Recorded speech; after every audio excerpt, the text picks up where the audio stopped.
Hi అండి. అందరికీ praise the lord.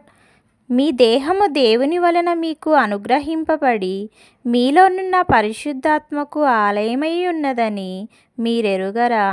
మీరు మీ సొత్తు కారు, విలువ పెట్టి కొనబడినవారు కనుక మీ దేహముతో దేవుని మహిమపరచుడి.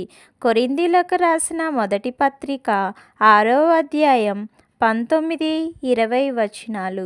ఈ వాక్యానుసారంగా జీవించులాగున ఈ వాక్యం మన హృదయాలలో ఫలించునుగాక. ఆమేన్.